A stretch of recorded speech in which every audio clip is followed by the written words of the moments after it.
Good morning, students. How are you all? I hope you all are good and fit and fine at your home. Okay, today I am going to teach you chapter number 11, that is force, work and energy. तो first topic is force. क्या है आज हमारा first topic? इस पे force. तो सबसे पहले हम फोर्स को समझेंगे, फिर उसके बाद हम वर्क एंड नेक्स्ट, फिर उसके बाद नेक्स्ट टॉपिक हमारा होगा एनर्जी. तो सबसे पहले जो हमारा है टॉपिक वो है फोर्स. फोर्स क्या होता है? फोर्स को समझने के लिए पहले हम कुछ प्रैक्टिकल समझेंगे, करके देखेंगे, जिससे कि हमें फोर्स ईजिली समझ में आएगा क्या होता है. ये देखिए, ये दो ऑब्जेक्ट मैंने आपके सामने रखे, ठीक है, रखे. अब इनको जब तक हम टच नहीं करेंगे ये इसी कंडीशन में रहेंगे. इनमें कोई भी मूवमेंट नहीं होगा ना. हमने इसको थोड़ा सा टच किया, टच करके इस पर एक हल्का सा पुश किया, तो ये क्या कर रहा है? ये ऑब्जेक्ट मूव कर रहा है ना. हमने इसको पुश किया तो ये ऑब्जेक्ट अपनी जगह से मूव कर रहा है. इसी तरीके से इसको भी किया तो ये देखिए, एक इस तरीके से हम जब इसमें एक प्रेशर लगा रहे हैं तो ये क्या कर रहा है? ऑब्जेक्ट मूव कर रहा है. चाहे हम इसको पुश करें, चाहे अपनी तरफ ऐसे पुल करें, चाहे खींचे, चाहे इसको हम धक्का दें, ठीक है, चाहे पुश करें चाहे पुल करें. तो इनमें क्या हो रहा है? ये ऑब्जेक्ट क्या कर रहे हैं? मूव कर रहे हैं. तो जब ये पुश और पुल, चाहे हम इसको पुश करने का चाहे पुल करने का, जो भी हम इस पर पुश और पुल कर रहे हैं, तो जो भी एफर्ट हम इस पर लगा रहे हैं वो क्या कहलाता है? फोर्स. ठीक है. तो फोर्स क्या है? The effort we make to push or pull an object is known as force. ठीक है. जो भी किसी भी ऑब्जेक्ट को पुश और पुल करने में जो एफर्ट हम लगाते हैं वो क्या कहलाता है? फोर्स. अब देखिए, इसमें कुछ आपकी पिक्चर्स भी यहाँ पे शो हो रही हैं. In every figure given below you can see the pulling और पुशिंग. इसमें कुछ ऑब्जेक्ट पुल कर रहे हैं और कुछ क्या कर रहे हैं? पुश कर रहे हैं. जैसे देखिए, ये एक कार्ट है. Man pulling the cart. ये क्या है? एक पार्ट को खींच के ले जा रहा है ना, पुल कर रहा है, खींच कर रहा है. Boy pulling the toy cart. ये अपनी छोटी सी टॉय कार्ट है, वो बच्चा उसको पुल कर रहा है. इसी तरीके से women drawing water from the well. इसमें से क्या है? ये जो लेडी है ये वहाँ से वाटर से ये जो वेल है, कुआं है, इसमें से पानी खींच के निकाल रही है और अपनी बकेट में फिल कर रही है. ठीक है. इसी तरीके से एक छोटा सा बॉय है जो अपने ग्रैंड पेरेंट्स को पुश करके व्हील चेयर में धक्का दे रहा है, पुश कर रहा है और उसको एक जगह से दूसरी जगह उनको लेके जा रहा है. ठीक है. इस तरीके से आपने बुक में देखिएगा, ये 4 पिक्चर्स दी हुई पुश और पुल के. तो इनको देखिए, इनमें जो भी एफर्ट ये जो भी ह्यूमन बीइंग कर रहे हैं वो क्या कहला रहा है? जो भी एफर्ट करा रहा है वो एक फोर्स लगा रहे हैं उस पर, जिससे कि वो जो ऑब्जेक्ट है वो पुल और पुश हो रहे हैं. ठीक है. तो ये आपका प्रेशर फोर्स का था. फोर्स क्या होता है? अब नेक्स्ट देखिए, फोर्स में और भी बहुत चीज़ें हैं. what can force do? अब फर्स्ट है, force is needed to move the object. Force लगाने के लिए, फोर्स लगाते ही हमारा क्या होता है? ऑब्जेक्ट क्या करता है? मूव करता है. जैसे कि आप किसी बॉल पे किक करिए, ठीक है, तो वो हाई जाती है ना. बॉल को अगर हम किक करते हैं तो वो ऊपर की तरफ भी जाती है और आके स्ट्रेट भी जाती है. जैसे भी आप लगा रहे हैं फोर्स उस पर. फोर्स से हम एक तो चीज़ों को, ऑब्जेक्ट को इधर से उधर मूव करा सकते हैं, और सेकंड क्या है? फोर्स लगा से हम ऑब्जेक्ट को रोक भी सकते हैं. कैसे? Force can stop the moving object. कोई मूविंग ऑब्जेक्ट है, सपोज यही लीजिए, ये देखिए, ये मूविंग ऑब्जेक्ट, हमने इसको यहाँ पे बीच में इसको हम फोर्स लगा के यहाँ पे रोक भी सकते हैं. ठीक है. तो किसी भी मूविंग ऑब्जेक्ट को हम अपने फोर्स से स्टॉप भी कर सकते हैं. Force can change the direction of the moving object. Force से हम किसी भी मूविंग ऑब्जेक्ट का डायरेक्शन भी चेंज कर सकते हैं. In the figure given the moving object here is the shuttle Kock.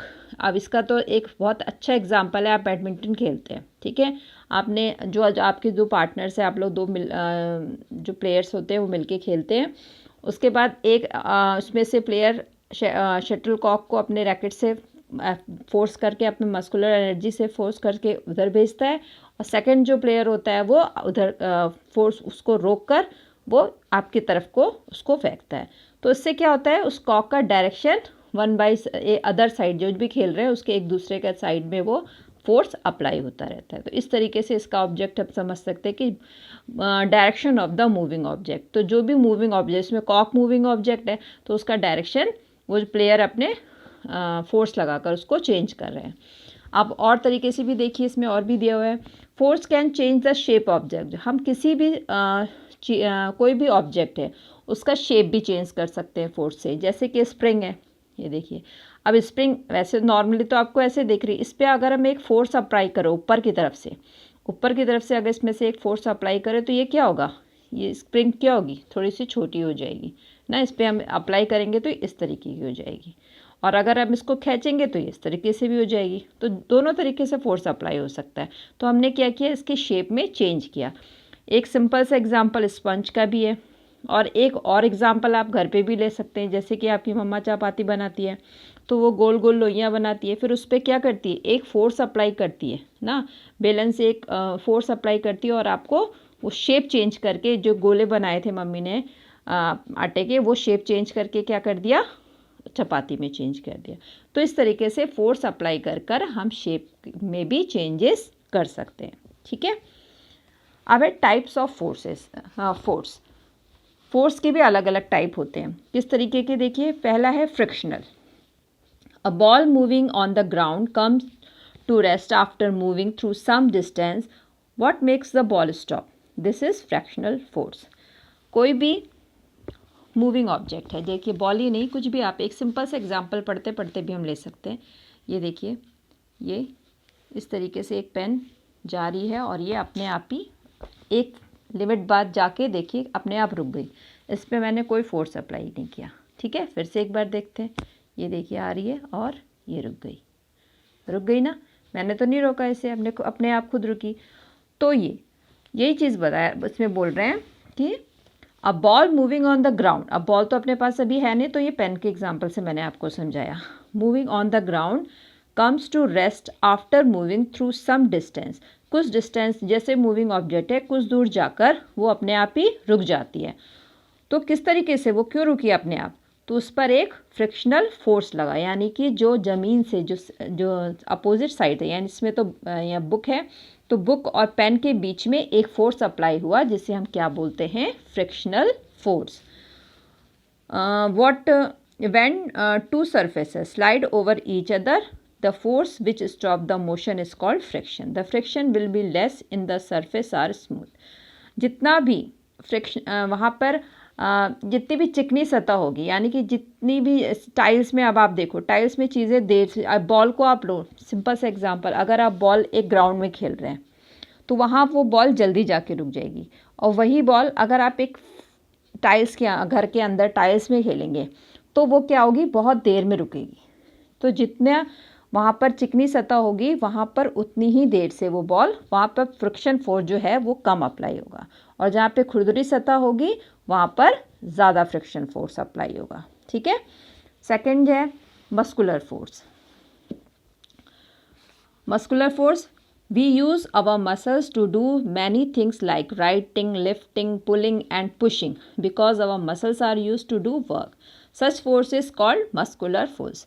Muscular force क्या होता है, जो हम अप्लाई करते हैं, जिसको किसी वर्क को करने में, चाहे वो राइटिंग का वर्क करें, अभी आपको पढ़ाने का ही वर्क हो रहा है, तो इसमें क्या हो रहा है, मेरे अपने मस्कुलर फोर्स काम कर रहा है। ये लिख ही रही हूँ, ठीक है, तो ये मेरा क्या कर रहा है, हैंड वर्क कर रहा है ना, तो इस पर एक फोर्स अप्लाई मैं कर रही हूँ ना पेन पे, जिससे कि ये लिख रही हूँ। इसी तरीके से आप कुछ चीज़ खींचते हैं, कुछ उठाते हैं, तो एक आप अपना मस्कुलर फोर्स उस पर, जो अपने मसल से आप लगा रहे हैं, तो उसे हम क्या बोलते हैं, मस्कुलर फोर्स। ओके, नेक्स्ट है magnetic. Magnet can attract the nails made the iron and pull them towards it with some force. This force is known as magnetic force. Magnetic force क्या होता है, आयरन और magnet के बीच में, iron, magnet हमेशा iron को क्या करता है, अपनी तरफ अट्रैक्ट करता है। तो ये देखिए इस तरीके से, ये नेल से, ये मैग्नेट की एक रॉड है, इसमें मैग्नेट ने अपनी तरफ क्या किया है, इन नेल्स को अपनी तरफ अट्रैक्ट किया है, खींचा है ना। तो magnets can attract the nails made of iron. Iron की जो मैट, सभी नेल्स, वो नेल्स नहीं, जो भी आयरन की होती है, लोहे की जो बनी होती है, वो क्या करती है, मैग्नेट की तरफ अट्रैक्ट होती है, खिंच जाती है। तो this force is known as, तो ये इन दोनों के बीच में जो फोर्स लगा उसे हम क्या बोलेंगे, मैग्नेटिक फोर्स, जो कि मैग्नेट से लगा है और इन दोनों के बीच में अप्लाई हो रहा है। ओके, नेक्स्ट है electrostatic force. Material like plastic creates some type of force after rubbing them against dry hair or silk cloth, and they attract small pieces of paper on your body hair. This force is known as electrostatic force. अब आप एक com भी लीजिए, com को आप जोर से एक बार कहीं पे खूब तेज़ से रगड़ दीजिए। ये तो आप घर पे भी इसको आप प्रैक्टिकल करके भी देख सकते हैं। कॉम को खूब जोर से किसी भी बेडशीट पे आप जोर से इसको रगड़िए, ठीक है। रगड़ने के बाद छोटे छोटे से अपने पेपर्स के टुकड़े वहीं पर एक जगह पे थोड़े से टुकड़े बिखेर दीजिए। उसके बाद उसको खूब रगड़िए। रगड़ने के बाद क्या होगा, आप ये छोटे छोटे से पेपर्स देखेंगे ना, ये अब जो कॉम्ब होगी ये अपनी तरफ अट्रैक्ट करेगी। तो ये जो फोर्स लगा इन दोनों के बीच में, पेपर और कॉम्ब के बीच में, तो ये जो फोर्स कहलाता है वो क्या कहलाता है, electrostatic force. Okay, gravitational force जो कि अर्थ के द्वारा लगता है। अर्थ, हर चीज़ जो भी हम ऊपर की तरफ फेंकते हैं वो क्या होता है, जाकर ये ऊपर तो नहीं अटक जाती है, क्या होता है, वो दोबारा लौट कर कहाँ आती है, ज़मीन पर आती है। जो भी चीज़ आप ऊपर की तरफ थ्रो करेंगे, कुछ भी चीज़, चाहे बॉल है, कोई भी एनीथिंग जो भी आपके हाथ में है, वो हमेशा वापस लौट कर मतलब लैंड पर, धरती पर ही आएगी। तो जो धरती पर क्या लगता है, एक ग्रेविटेशनल फोर्स जो कोई चीज़ों को नीचे लाने में हेल्प करती है, ठीक है। Whenever we throw any object high into the air we see that is comes back to the earth. It is because earth has a special force to attract the object towards is known as gravitational force. ये जो अर्थ है, अर्थ पे gravitational force होता है जिसके कारण हर चीज़ क्या होती है, पृथ्वी पर सतह पर अपने वापस आती है, ठीक है। तो ये अपना ग्रेविटेशनल फोर्स होगा। अगर ग्रेविटेशनल फोर्स नहीं हो तो हर चीज़ हमारी क्या होती है, हवा पे ही तैरती रहेगी, कोई चीज़ नीचे आएगी ही नहीं ना। तो ये ग्रेविटेशनल फोर्स होता है। अब नेक्स्ट है अपना टॉपिक वर्क। वर्क क्या होता है, वर्क तो होता है जैसे कोई काम हम कर रहे हैं, तो काम कैसे होता है, जैसे देखिए, when we use force an object and the object changes its position. जब भी हम किसी ऑब्जेक्ट पर कोई फोर्स अप्लाई कर रहे हैं तो क्या होता है, उसकी पोजीशन चेंज होती है। वो तो सिंपल सी बात है, ये किया हमने, फोर्स अप्लाई किया, इसकी पोजीशन चेंज हो गई, ये यहाँ से कहाँ चली गई, उधर चली गई ना। तो we say that work is done, तो हम कहते हैं कि वर्क डन हो गया। जैसे कि घर पे ही आपको मान लीजिए एक फर्नीचर को इधर से उधर करना है, एक वर्क दिया आपको कि मम्मा ने कि आपकी टेबल यहाँ से वहाँ रखनी है, अपनी जगह पे प्रॉपर तरीके से रखनी है। वर्क, आपको एक काम दिया, ठीक है। तो आपने क्या किया, उस टेबल को आपने स्टडी किया और उस टेबल को उसके बाद फोर्स से जहाँ पे उसकी जगह थी वहाँ पर उसको लगा दिया। तो आपका वर्क क्या, हम क्या कहेंगे कि आपका वर्क डन हो गया, यही कहेंगे ना। We use and define the term work differently in science. तो according to science work is done when force is applied on something and it's move. तो साइंस के अकॉर्डिंग हम बोले तो वर्क करने के लिए दो चीज़ों का होना बहुत ज़रूरी है, तब हम कहेंगे कि वर्क कंप्लीट हुआ। कैसे, अब सिंपल सा, खाली फोर्स का होना ही ज़रूरी नहीं है, ठीक है। फोर्स तो आप लगा, छोटी मोटी चीज़ें जिस पर आप फोर्स आराम से लगा सकते हैं उस पर तो आपने अप्लाई कर दिया। बट अगर आपके घर में वॉल है, वॉल पर आप फोर्स लगाओ, खूब फोर्स लगाओ, ठीक है, तो उसका क्या, वो मूव करेगी अपनी जगह से, नहीं करेगी। तो ये इसका मतलब ये तो नहीं हुआ कि आपका वर्क कंप्लीट हो गया। तो वर्क कंप्लीट करने के लिए दो चीज़ों का होना बहुत ज़रूरी है। पहला तो force, amount of force you use, जो भी आप अपना अमाउंट, फोर्स का अमाउंट यूज़ कर रहे हैं वो, और the distance through which the object move, और उस चीज़ को खिसकने के लिए जगह भी, यानी कि एक जगह से दूसरी जगह वो चीज़ खिसकनी भी चाहिए, ठीक है। वो खिसके ही नहीं, आप फोर्स अप्लाई करे जा रहे तो ये वर्क नहीं हुआ। ओके, तो वर्क के लिए दो चीज़ों का होना ज़रूरी है, एक तो अमाउंट ऑफ फोर्स और distance through which the object move. If इनमें से अगर एक भी कंडीशन अप्लाई नहीं हो रही है, नहीं मिल रही है, तो हम नहीं कहेंगे कि वर्क इज़ नॉट डन, यानी कि वर्क आपका कंप्लीट नहीं हुआ।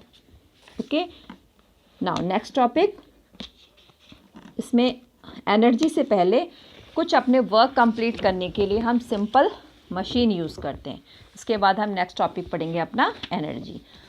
सिंपल मशीन, अब छोटे छोटे से वर्क करने के लिए हम एक प्रेशर लगाते हैं, लेकिन जैसे सिंपल समझिए, any device that makes our work easier is called a machine. कोई भी डिवाइस है, हमें कोई वर्क दिया गया, ठीक है, उस वर्क को करने के लिए हमने कोई एक सिंपल, जैसे कि आपको एक वर्क, मैंने एक पेपर कटिंग का ही वर्क दिया, तो आपने उस पेपर कटिंग के वर्क में एक मस्कुलर फोर्स लगाया, ठीक है। आप या तो आप हाथ से उसको कट करके फाड़ दोगे, या उसके लिए एक सिंपल मशीन यूज़ करोगे, सीज़र ना। तो सीज़र से क्या होगा, आप जैसे मान लो कोई शेप, पर्टिकुलर एक शेप काटना है आपको, ट्रायंगल काटना है, रेक्टेंगल काटना है, तो अब हाथ से थोड़ी ना उतना प्रॉपर तरीके से कट कर पाओगे, लेकिन उसी चीज़ को आपको ईजियर बना देगा एक सिंपल सा सीज़र से आप फटाफट से उसको स्ट्रेट जैसा आपको चाहिए उसका शेप, उस तरीके से आप उसको कट कर सकते हैं। तो इस तरीके से एक सिंपल मशीन्स जो होती हैं जो हमारे वर्क को ईजियर बनाती हैं। अब देखिए, जैसे अ कार, अ बस, ट्रेन और अ प्लेन ऑल आर मशीन, ये सब क्या है, एक मशीन है ना। लेकिन इन बड़ी बड़ी मशीनों को बनाने में क्या है, छोटी छोटी मशीनें यूज़ में आई हैं, but these are very big and complicated machine. ये चीज़ें क्या है, बहुत बड़ी बड़ी, जैसे एरोप्लेन बहुत बड़ी मशीन है, कार एक बहुत बड़ी मशीन है, बस। All these big machines are actually made up of many small machines. ये सब चीज़ों को, मतलब बड़ी बड़ी चीज़ों को बनाने के लिए इसके अंदर क्या क्या है, छोटे छोटे सी मशीन, छोटे छोटे से पार्ट्स लगे हुए हैं, जिनको कि अटैच कर पूरी एक बड़ी मशीन बनाई जाती है। स्मॉल टूल्स, और उन सबको अटैच करने में जो छोटे छोटे टूल्स यूज़ होते हैं, जैसे कि नट्स को टाइट करने में स्क्रू ड्राइवर का यूज़ होता है। The small tools which make our work easy are known as simple machine. तो जो स्मॉल टूल्स हमारी इतनी बड़ी मशीनों को बनाने में, ये छोटे छोटे जो साथ में मशीनें अटैच्ड होती हैं, साथ में उनको जॉइन करते हैं, तो जो टूल्स हम यूज़ करते हैं वो क्या कहलाते हैं, सिंपल मशीन। इसी तरीके से we use this simple machine at home, at school. Simple machine हम अपने घर में भी यूज़ करते हैं, स्कूल में भी यूज़ करते हैं और ऑफिस में भी। जैसे घर में ही आपको कोई, मान लीजिए आपका कोई घर में कोई नट बोल्ट खुल गया है, तो उसको टाइट करते हैं, ठीक है। कोई चीज़ आपको वॉल पे कोई कील तो आपको करनी है, तो आप उसका टूल का यूज़ करते हो, जिससे कि आपने घर में कील आसानी से लगा लेते हो। तो इस तरीके से वो टूल्स के बारे में हम पढ़ेंगे। अब देखिए, फर्स्ट जो हमारी सिंपल मशीन है वो क्या है, लिवर। अब लिवर किस काम में होती है, इट इज़ सिंपल मशीन, ठीक है। अब कौन कौन सी लिवर में कौन कौन सी मशीनें आते हैं, इससे हम करते क्या है, it help is exerting force in such a way that is make our work easy. It is use to lift weight, cut things and open lids. तो इस लिवर का यूज़ हम किस में करते हैं, किसी चीज़ को उठाने में, ठीक है, किसी चीज़ को कट करने में, और कोई लिड अगर आपको किसी का ढक्कन वगैरह खोलना है तो उसको खोलने में। तो इन सब चीज़ों में हमारे कौन से लिवर यूज़ होते हैं, सीजर, फोर्सेप्स। अब यहाँ पे देखिए सबके एग्जांपल, ये पिक्चर्स भी शो करी हुई है। जैसे ये देखिए, सीजर कट करने में यूज़ होता है, ठीक है। ये किसी चीज़ को आप जैसे रसगुल्ला वगैरह में उसको पकड़ने में यूज़ करते हैं, ठीक है। टोंग्स, नट का क्रैकर है, फोर्सेप्स है। तो इस तरीके के जो लिवर है वो हमारे यूज़ होते हैं हमारे वर्क को ईजियर करने में, ठीक है। अब है inclined plane. A surface which is raised from one end is called an inclined plane. You know, a difficult to lift a heavy object, but it can be rolled up easily with the help of an inclined plane as shown in the picture. ये देखिए, कोई आपको बहुत भारी सी चीज़ है, ठीक है। अब ये वो आप आराम से तो ऊपर नहीं ले जा सकते। मान लीजिए कोई पहाड़ों में कोई चीज़ आपको ले जानी है, ऊपर ले जानी है। अब पहाड़ों के रास्ते आपको पता है कितने पथरीले होते हैं, तो वहाँ पर इन चीज़ों का यूज़, आप कोई चीज़ आपको घर में भी लानी है और उससे, तो उसके लिए भी आप क्या करेंगे, ये देखिए एक प्लेन सरफेस की एक चीज़ बना दी, और इस पे आप अपने आराम से रोल करते हुए इस चीज़ को ऊपर ले जा सकते हैं, या कोई भारी चीज़ है उसको आराम से नीचे ला सकते हैं। तो ये होता है इंक्लाइंड प्लेन, मतलब चिकनी सतह बनाकर चीज़ों को आराम से ऊपर से नीचे ले जाना। सेकंड है pulley. Pulley is device which makes it easier to pick up lift heavy object. ये इसका एग्जांपल दिया हुआ है। ये ज़्यादातर वेल्स में यूज़ होता है, कुओं में इसका यूज़ किया जाता है। यहाँ पर क्या करी जाती है, एक रस्सी बांध दी जाती है, रस्सी से साथ में एक बकेट अटैच कर दी जाती है और इससे रस्सी घूमती हुई नीचे कुएं में जाती है और फिर यहीं से रस्सी को खींचकर वापस से इसको खींचा जाता है और इससे आराम से रस्सी का ऊपर नीचे हो जाता है और रस्सी आराम से ऊपर नीचे हो जाती है और जिससे आराम से पानी खींचकर हम बाल्टी के थ्रू निकाल लेते हैं कुएं से। ठीक है, तो वहाँ पर इसका बहुत यूज़ है। नेक्स्ट देखिए स्क्रू। ये तो आपने बहुत से अपने घर में भी देखे होंगे, जगह जगह इसका यूज़ तो होता ही रहता है।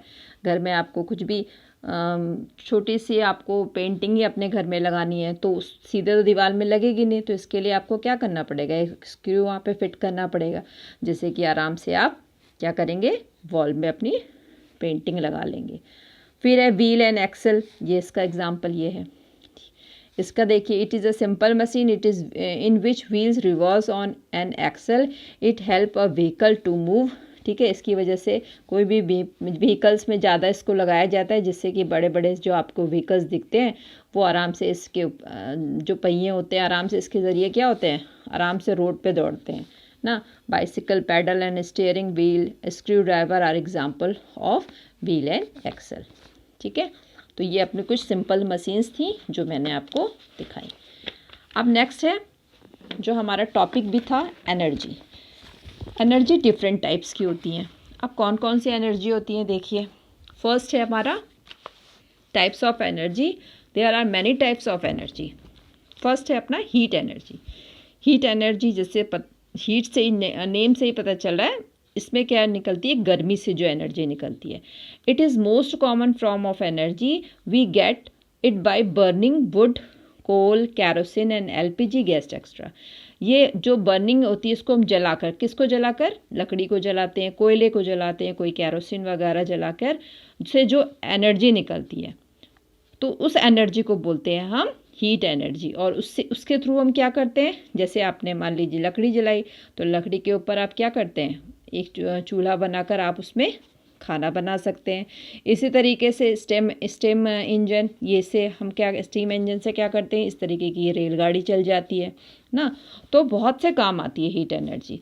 Steam engine pull the train and many more task, और भी बहुत से, इसके खाली ट्रेन ही नहीं और भी बहुत सी चीज़ें हैं जो हीट एनर्जी से की जा सकती हैं। ओके, नेक्स्ट है इलेक्ट्रिकल एनर्जी। ये तो हमारे लिए बहुत ज़रूरी है क्योंकि ये हर चीज़ जो है अपने घर में इलेक्ट्रिसिटी, आपको पता है ज़रा से थोड़ी देर के लिए भी इलेक्ट्रिसिटी चली जाती है तो हमारे घर में क्या हो जाता है, बिल्कुल अंधेरा ना। शाम के टाइम चले जाए अंधेरा, दिन में चले जाए तो अब गर्मी लगती है, जिससे हर चीज़ क्या होती है, ये इलेक्ट्रिकल एनर्जी से चलती है। Energy that comes from electricity is called electric energy. जो एनर्जी इलेक्ट्रिसिटी से आती है वो क्या कहलाती है, electrical energy. It is use in houses, school, सब जगह इसका यूज़ तो हर जगह है। ऑफिसेस, मेट्रो ट्रेन, ये बड़ी बड़ी सी ट्रेनें आपको मेट्रो ट्रेन चलती हुई दिखती हैं तो ये सब किससे, इलेक्ट्रिसिटी से चल रही है। घर में टीवी है, लाइट है, फ्रिजेस हैं और कंप्यूटर्स हैं, माइक्रोवेव, ओवन, जो भी इलेक्ट्रिसिटी का जो भी आपके घर ऑब्जेक्ट है वो सब किससे चल रहा है, इस इलेक्ट्रिकल एनर्जी से। ठीक है, तो इसके बिना तो हम अपनी लाइफ को इमेजिन ही नहीं कर सकते। थर्ड है मस्कुलर एनर्जी। मस्कुलर जो कि मसल से, जो हम लगाते हैं अपने मसल से किसी चीज़ को पुल और पुश करने में। तो it is energy present in our muscles which help us to do all work. जो भी हम वर्क करते हैं वो अपने मसल्स के थ्रू ही करते हैं। We get this energy by eating food. ये एनर्जी हमें किससे मिलती है, जो हम खाना खाते हैं ना। अगर हम प्रॉपर फूड नहीं लेंगे, ढंग से डाइट फूड नहीं लेंगे तो ये एनर्जी हमें होगी ही नहीं। तो इसके लिए हमें प्रॉपर खाना खाना चाहिए। We also use the muscular energy of animals to carry loads. इसके अलावा जो एनिमल्स होते हैं वो भी अपने मस्कुलर एनर्जी का यूज़ करते हैं। जैसे कोई भी आपको भारी सामान है, कैमल के ऊपर आप रख देते हो, ऑक्स के ऊपर रख देते हो, डंकी, तो वो भी क्या करते हैं, अपने जो उनमें ताकत होती है उसी के थ्रू तो आप एक जगह से दूसरी जगह आपके इतने भारी सामान को लेके जाते हैं, तो वो भी अपने मस्कुलर एनर्जी का यूज़ करते हैं। तो ह्यूमन बीइंग के साथ साथ एनिमल्स भी अपनी मस्कुलर एनर्जी का यूज़ करते हैं। फिर नेक्स्ट है chemical energy. This energy is stored in the chemical. It comes due to chemical reaction. For example, petrol and diesel engines in automobiles, lighted torch, bursting crackers, जो आप दिवाली में crackers use करते हो, ये सब क्या होते हैं, इसके अंदर गन पाउडर मिलाते हैं जो कि अलग अलग केमिकल्स को ऐड करते हैं जिससे कि इसमें आग लगती है और आवाज़ें होती हैं अलग अलग तरीके की।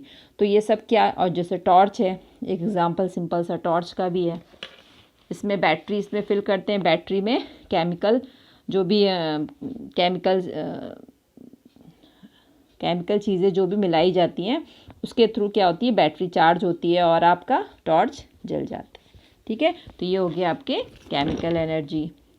Sound energy, loud thunder can damage your ears and can make the window panes rattle. This moves that sound is also a form to energy. तो ये साउंड एनर्जी हो गया, ठीक है, जो कि बिजली कड़कने रखने से हमको मिलती है।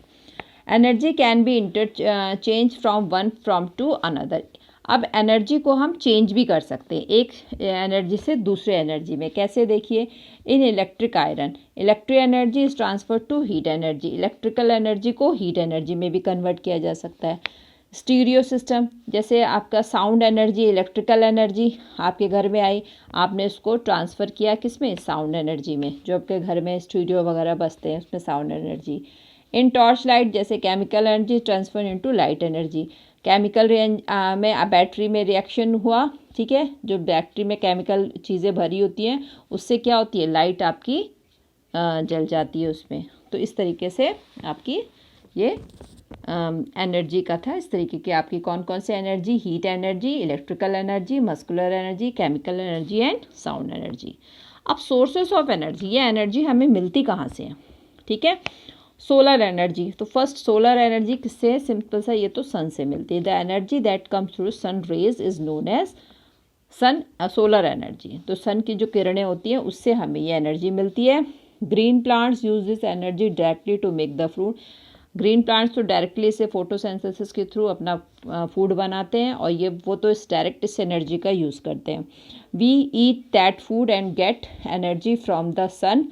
It is never ending source of energy. We can make solar cells to use the solar energy. तो इस तरीके से ये छतों में, आपने बहुत से छतों में देखा होगा, ऑफिस के ऊपर होता है। तो इस तरीके से हम जो दिन में धूप आती है उससे ये एनर्जी को इकट्ठा करके रख लेते हैं। ये मशीन पूरा सोलर थेरेपी का पूरा होता है। इससे क्या होता है, सोलर एनर्जी इकट्ठी करके रख ली जाती है और इसको चेंज करके इलेक्ट्रिसिटी में भी और भी बहुत चीज़ों में यूज़ किया जाता है, ठीक है। नेक्स्ट है आपका विंड एनर्जी, जो कि हवा से मिलती है। मूविंग एयर हैज़ एनर्जी, तेज़ हवा जो हमारी चलती है उसमें भी एनर्जी होती है। This energy can be use to rotate the blades of windmill. ये देखिए विंडमिल की पिक्चर यहाँ पे दी हुई है। ये जितनी तेज़ हवा चलती है उससे ये फटाफट पंखे की तरह चलने लगता है। और ये ज़्यादातर उन जगहों पे जहाँ पर जैसे कि आपका गेहूँ है, चावल है, उनकी सफाई करने में, ठीक है, उनमें जो धान में जो उसके जो छिलके होते हैं वो उसको हटाने के लिए उसका यूज़ किया जाता है ना। तो वहाँ इसके सामने रख दिए जाते हैं नीचे, और जिससे कि तेज़ हवा वहाँ पे चलती है और सब उसके जो छिलके होते हैं वो उड़ कर साइड में हो जाते हैं और इससे इलेक्ट्रिसिटी भी जनरेट की जाती है। तो दो यूज़ में इसका यूज़ होता है। थर्ड है आपका atomic energy. Energy stored in atoms. ये atoms, the tiniest particle is called atomic energy. This is use to produce electricity and run various industries. इस एनर्जी से तो बहुत सारे उद्योग वगैरह काम करते हैं, ठीक है। तो ये तो बहुत ही इंपॉर्टेंट एनर्जी है। नेक्स्ट है geothermal energy. This energy present in the earth which can be useful to in future. The core of the earth is very hot. Future में इसका बहुत यूज़ है। When compared to the crust, scientists are working to make to use energy. Scientists इसका use करते रहते हैं। ये जो आपकी जियोथर्मल एनर्जी होता है, ठीक है। हाइड्रो इलेक्ट्रिसिटी, जो ये पानी से, जो आपने बड़े बड़े डैम देखे होंगे, यहाँ पे बहुत सारा पानी एक साथ छोड़ा जाता है। इससे क्या होता है, एक बहुत तेज़ प्रेशर से जब पानी आता है तो वहाँ पर एक इलेक्ट्रिसिटी पैदा होती है जिसे हम क्या बोलते हैं, हाइड्रो इलेक्ट्रिसिटी, ठीक है।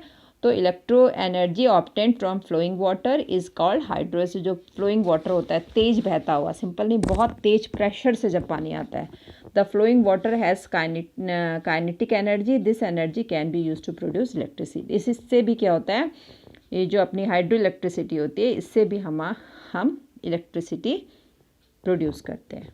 ओके, तो इस तरीके से आपका ये चैप्टर कंप्लीट हो गया है और इससे रिलेटेड एक्सरसाइज मैं आपको नेक्स्ट 2-3 डेज़ में देती रहूँगी। और आपका वर्क ये है कि आप एक बार पूरा चैप्टर अच्छे से रीड करिए, कुछ भी टॉपिक मैंने छोड़े नहीं है, सब कुछ इसमें कवर किया है ना। तो लेकिन आपका वर्क क्या है कि एक एक चीज़ वर्ड को मैंने वर्ड पढ़ा के पूरा चैप्टर कंप्लीट नहीं किया, लेकिन आपका वर्क है कि आप इसको पूरा एक एक वर्ड अच्छे से पढ़ें। ठीक है, पहले पढ़ें, फिर उसके बाद इसका जो भी वर्क मैं भेजूँगी उसको कंप्लीट करें।